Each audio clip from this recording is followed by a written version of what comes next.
Hello everyone, I am doing a book tag today called the March of Mammoths tag, and this was originally created by a fellow by the name of Jim at Jim's Books, Reading and Stuff, and he tagged a nice lady called Pat at Book Chat with Pat, and she tagged a whole bunch of people, but I wasn't one of them, but I chimed in her comments, and she goes, good, consider yourself tagged. So I was post tagged, if that's a thing.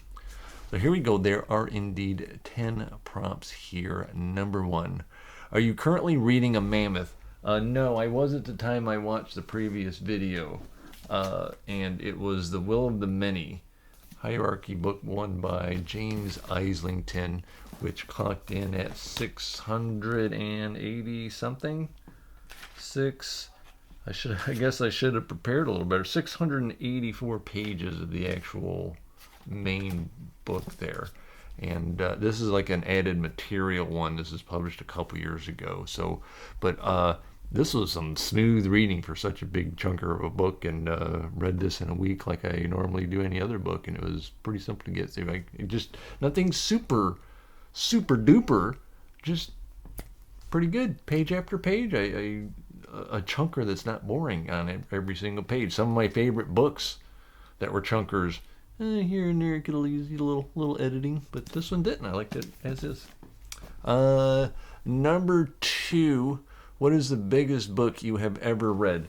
So I went digging through. I've done a video that asks a similar question, and it appears of what I own at 1,102 pages in its paperback form is Patrick Rothfuss' The Wise Man's Fear, the book 2 in Kingkiller. And I actually sat and read this in a day. It took all day, all morning, all afternoon, and all evening. I gave up a nice sunny day because I had to know, and it's good, it's so good. And I wouldn't, that's not something I normally do, and for the most part really can't do. I mean, I just have to work. But at the time I said, screw it, on a Saturday. Beautiful Saturday. It's like, no, close the curtains, I gotta know. And did that in a day. 14 hours, I think I put through that. Normally, nothing like this in a day.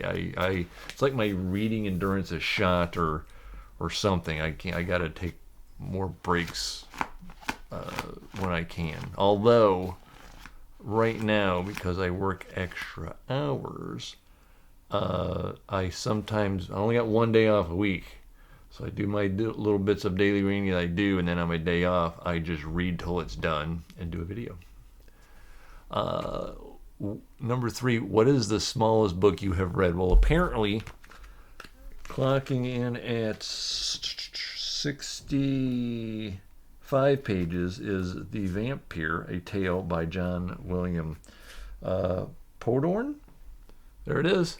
Now, I picked this up when I was looking through, and I can't remember what this is about, but I do remember, I don't think I liked it very much, which is probably why I just kicked it out of my memory or something. But you want to give that a go and tell me about it, go right ahead.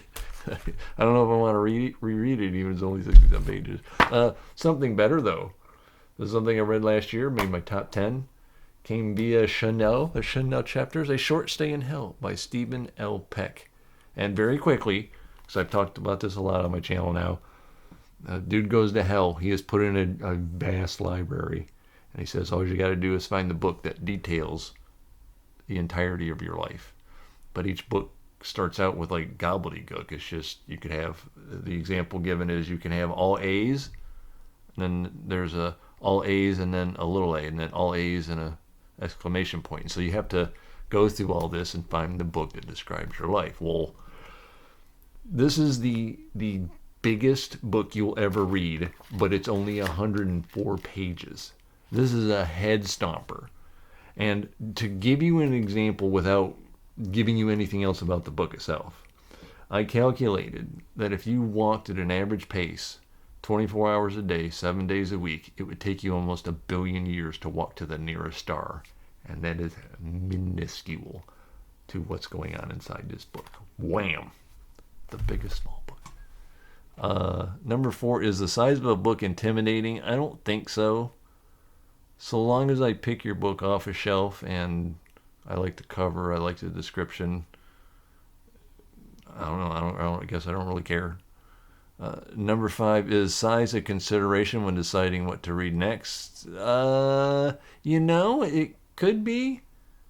I usually just go roughly in order that I bought them, but at the same time, when you're a mood reader type like I am, I've owned books for a year that, and then just, I'll get to it when I get to it. But sometimes maybe it's like, look, I don't want to try this 800 pager right now. Let me get this 300 pager out of the way. So I guess I do that sometimes.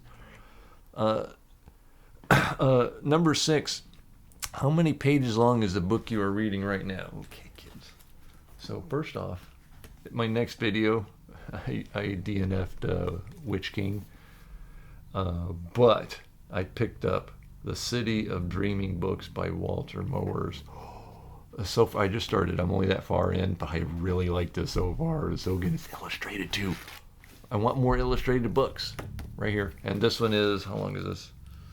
We're talking, looks like 454 pages. And I think that pertains to another question here.